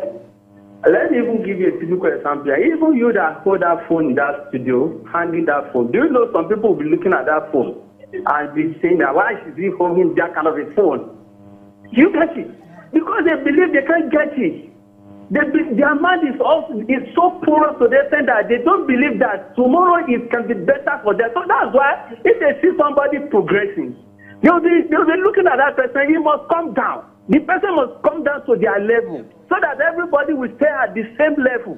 And then when we are talking about law in this country, we have a very good law, but the law is not working. When we believe all the developed country, quote and unquote, where is it working over there is that you dare not pass where they tell you not to pass because the law is working over there. That is when our politicians travel all over there. When they get out of this country, they behave themselves very well. But coming back to this country, they will do otherwise because they know they can stay true. That is why somebody can do this someone. And then the person that take the law into the police station, it not become another attack. The two are not saying you should not do that because he has power, he knows somebody. The person that said this thing that wants to kill somebody.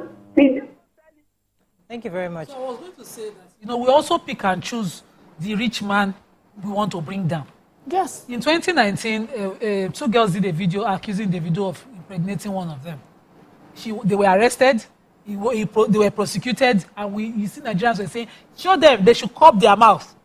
We choose the one, the big man we want to bring down.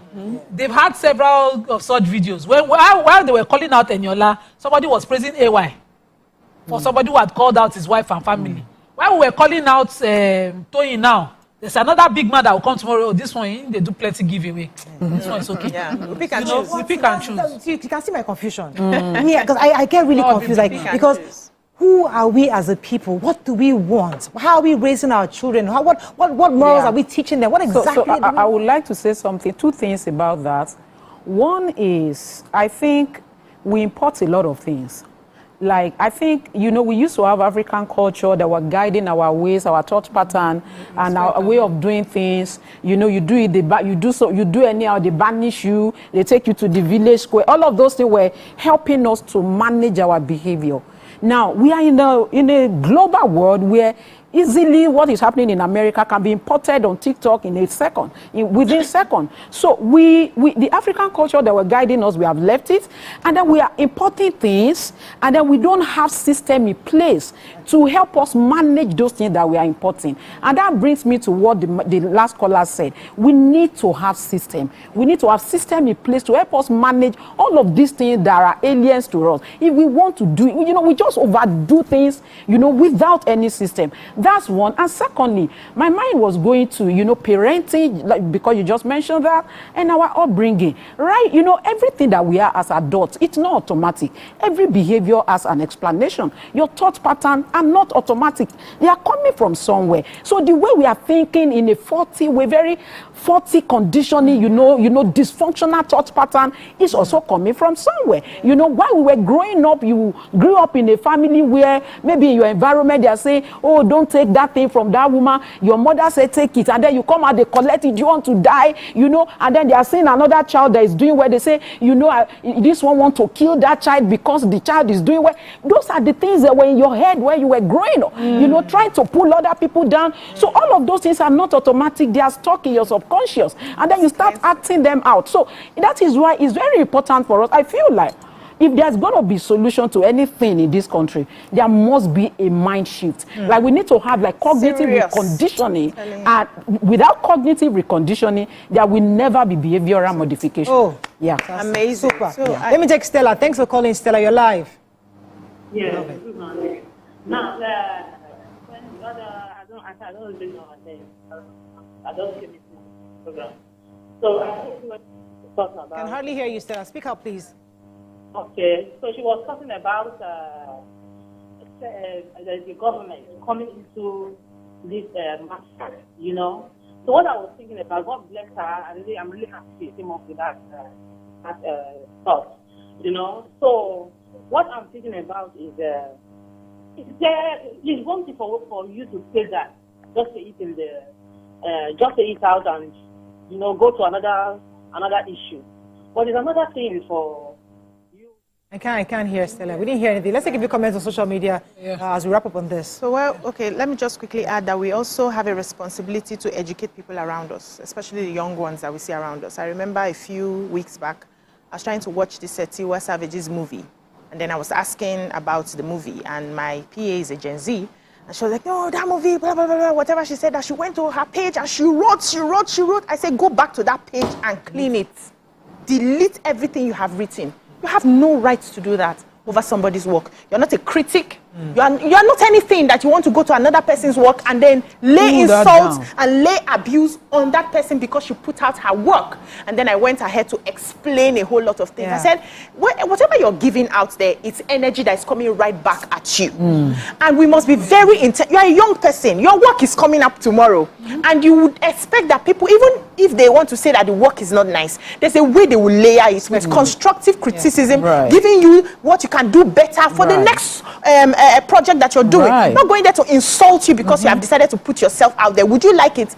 And then she said no, she wouldn't like it if it was done to her. She didn't think about it at that time. So we need to hold ourselves accountable. The young people around us need to learn to do better. I told people, when you're around me, I always say, have you ever seen me go on somebody's page to comment any bad comments? Never. If I don't like what I see, I just scroll past. I don't have to like it. If I don't like it, I scroll past. Why do I want to sit there?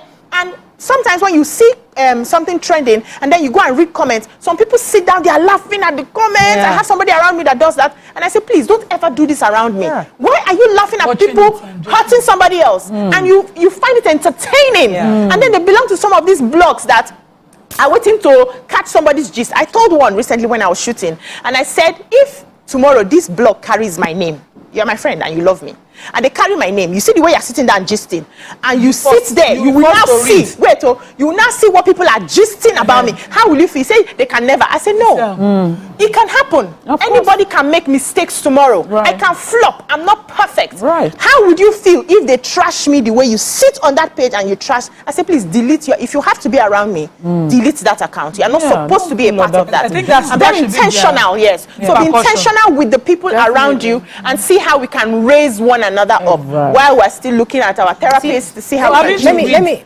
comments of your loved one, because now when you're serving it is sweet. When you're dishing it back, it's not usually sweet. Let me quickly take this comment. Dickie Sword said, there's also repercussion for everything we say or do. Is it because she's famous? What about people who even arrest their neighbors over little issues? What is the essence of the power or money you have if you can't protect the people who matter to you? Talking about what's her name, Atoyin's son. What is the essence of the money and power she has? The access to justice that she has, the access to lawyers that she has. If when it comes home, she's still telling her child, you said beer is part of the consequence of your mommy being famous. She does not even have any special access. She's just a Nigerian like they are. So let me tell you why I'm saying this, because they're going to make it about, they're making it about the fact that because she's successful, she's famous, she has a special access to the police. No, she's just a citizen like you and I, and she's on her right, and that's why she can approach the police. There's a reason? If Toyin has done something wrong to you that you feel so incensed about, go and meet the police, just like she has done. There's no special privilege to her for what she's done. Perceived. And that's what I'm saying. It's not that perception. That's what I'm saying. There's a reason I said what I said. So there are people who, when they are aggrieved, can't afford a lawyer. There are people who, when they are aggrieved, when they look at the pros and cons, maybe what they have been defrauded of the 150,000, cost of lawyer is 80,000, they will count it. And say, I leave you to God. That's the reality we live in. But when you are able to afford the SANs, somebody should not call you out. Somebody should not come and do any form of injustice. For you to now have the resources and sit back and say, I leave you to God, is the injustice itself. You cannot be leaving it to God when you can actually afford it. What you're doing is correcting society. It is an act of goodness to call it out. So if Toyin was to read this now and leave it to God, even I will feel, okay, what if it happens to a poor person? Because then we don't have the proper precedents. And we know the act of leaving it to God started with people not being able to afford having the resources. So I wanted to link this, because when BC was talking earlier, I wanted to link this story to what our vice president was saying, that we shouldn't curse our country. Because many of us actually just threw out a lot of negative energy. Oh, Nigeria has hurt me so bad. Nigeria, my grandmother died. Something that the hospital did this to us. We all have, every single person here has stories, horror stories of experiences that we've had in this country. But does that therefore give us the right to curse this nation? Because we forget that we're going to have children in this nation. Well, maybe because many people are jackpying, so they feel that their future is not here. For those of us that remain carry here, the Nigerian blood in them. For those of us that remain here, So you curse the land that we live in, because we hope for a better Nigeria for those that are living here. So that energy also reflects in how we do things, and the kind of success that we get, because you always say it's the energy we put out there that we continue to get back. The law of attraction is what you vibrate into the universe. That it doubles, multiplies, press down, shaking together, running over, and it gives back to you. That scripture is not about offering.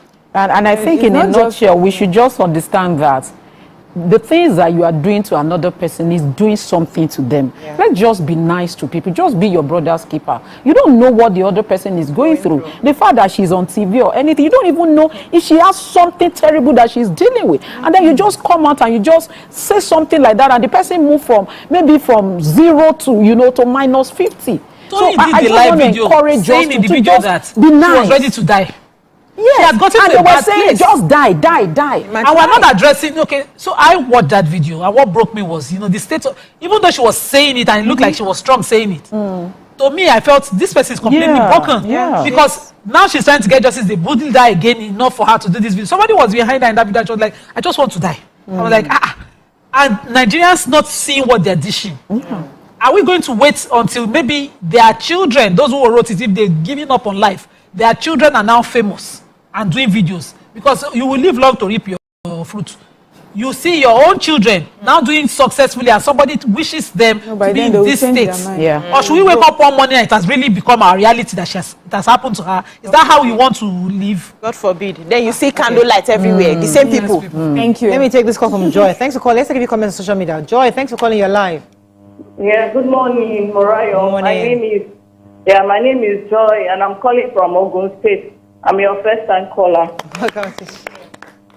Yeah, regarding this issue of Toyin Abraham and threat to life of the young child, yeah, it's really painful, because me, I have a story of my younger sister who is married, and someone threatened to kill the child, and in the process, that child died a week ago. This child died last week, and nothing is done because there is no money. The husband is not that rich. There is no way to fight for justice. What the husband is saying now is, I leave this to God. I leave it to God. There's nothing I can do. I just leave it to God. The same child that was threatened is dead last week, and he's been buried. So I don't understand what is going on in this country. It's really bad. So if somebody threatens someone's life and you say the mother has no right to sue the person or to ask the person, this is bad. And everybody, thank you so much, John. Everybody is going on and on and supporting the trolls, and agreeing with the trolls. And I'm thinking, are we thinking? We're not thinking. And you know, that's what a lot of us now, I don't want to mention, in my conversation, I'm trying not to mention towing over and over again, because it's not about towing. About the issue. It's about the issue. Right. And you can be living on your streets right now, and there's someone that is trolling another person in your community, on your streets. That person is not famous or anything. And you're part of that community. Are you joining in trolling that person? You know, that is the same thing. If we're doing it in smaller spaces, we're doing it in our communities, in our homes, we'll do it. If you're doing it at work, you have colleagues, there are some people you bully with your words and whatever. It's just because maybe you don't have the liver yet to go online and to post some things. You are just the same. So there's some people that are speaking and calling out the trolls. We hear you. Thank you for doing that. But in your real life, with the people that are around you, how are you? What are the sort of words that you say to your friends, to your colleagues, to people who live around you, in your church, in your classrooms? What are the sort of words that your children hear? So that when they finally get on social media, how do they express their disagreements or, anything? They will use the words that you've been using. So really, we're birthing ourselves. The children, we mentioned Gen Z here many times.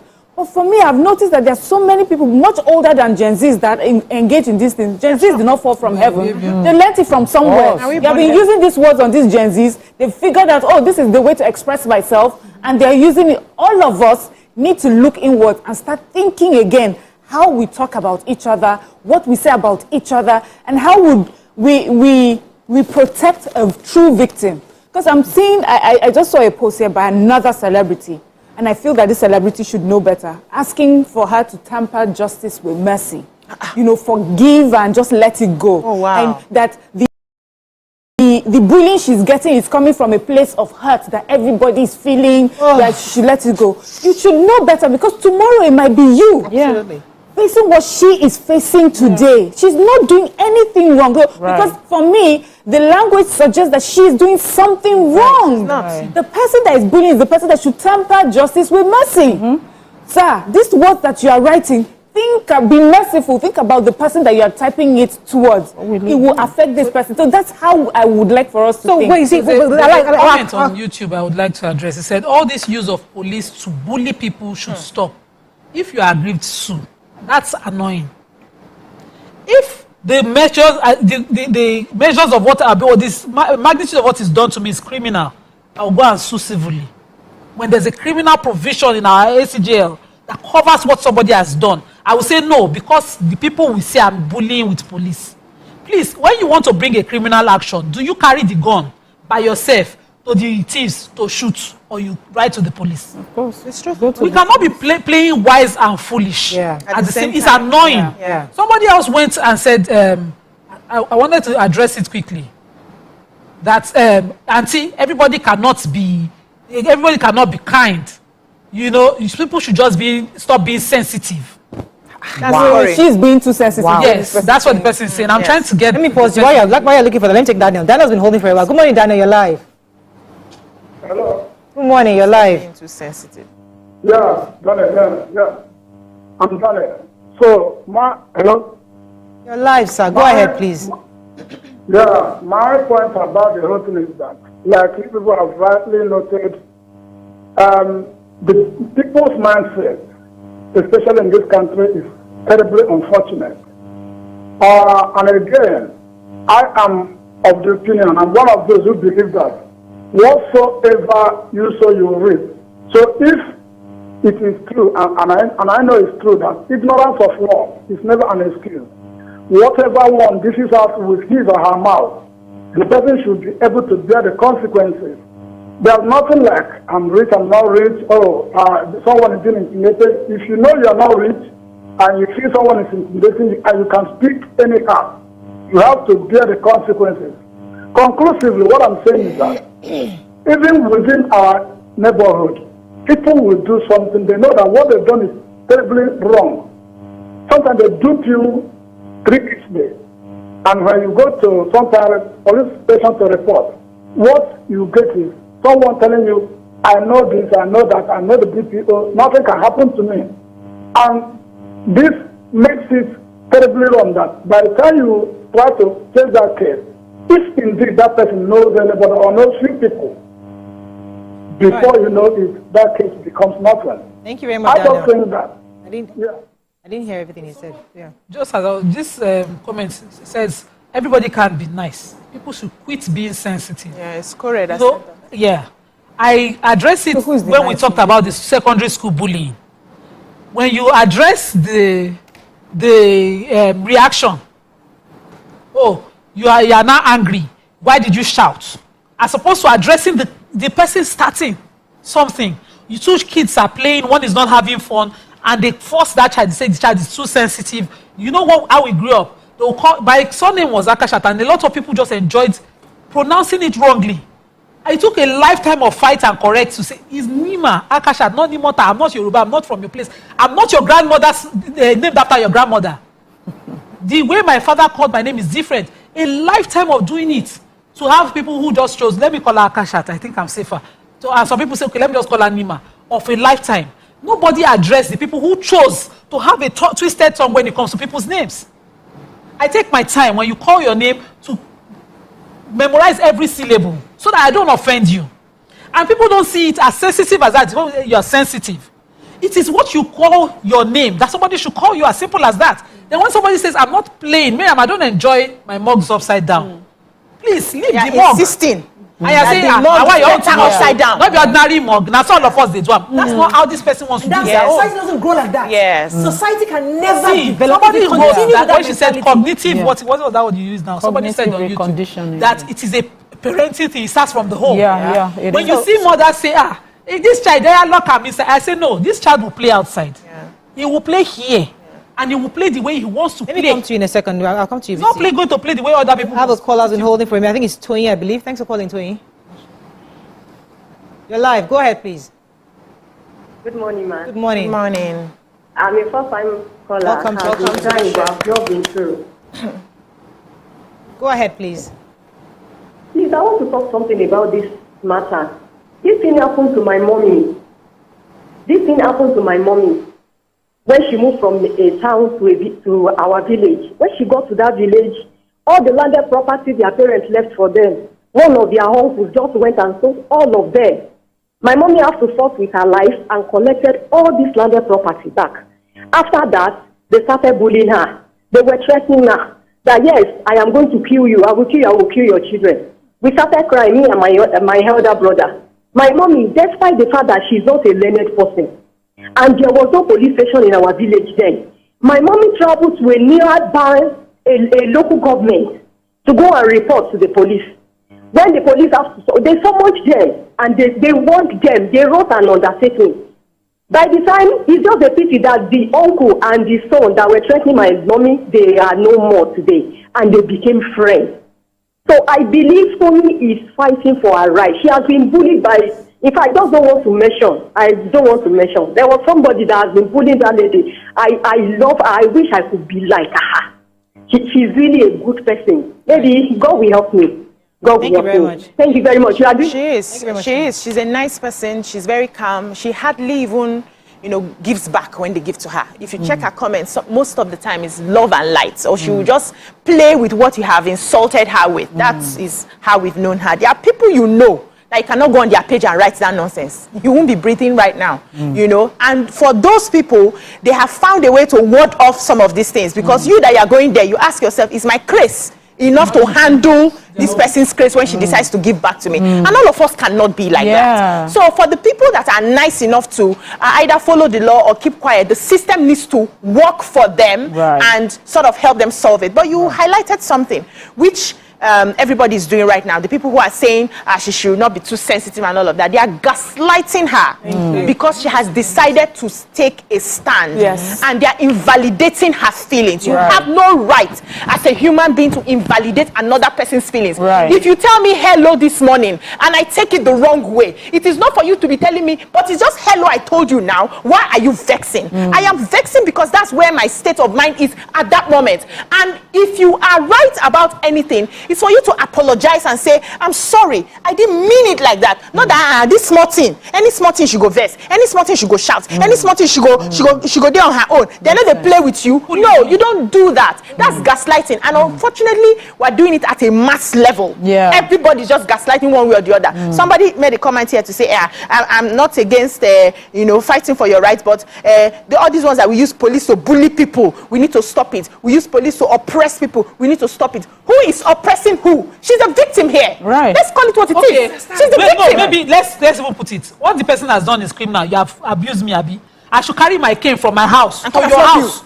I don't understand. I should come from my house to your house when there's a civil agency that government have put in place to address it, a security agency. I should carry my shoe and come. I should turn to Agbero, break bottle, and come and start what? Yes. When I go to the police and petition the police, this is what I suffered today, and the police takes it up. I bullied you. That's how they. That's what they are. But meanwhile, let me pause you. I think any other calling from the UK. Most of us are educated.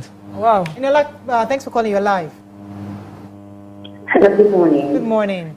So, I think 100% what is happening with Tony is outrightly wrong. There's no two ways about it. You shouldn't be bullied. You shouldn't be trolled for performing your civic duties and, just lending your voice. But I think there is also an aspect that we're not talking about, that we're not looking at here. And that aspect is the aspect where, over the years, celebrities, people with known brands have been used. And I think that's the line that people cannot differentiate, and it's being crossed, and trolls are using it, and certain persons are just trying to make sense of it. This is what I'm saying. In this part of the climb, celebrities endorse everything, bad creams, everything.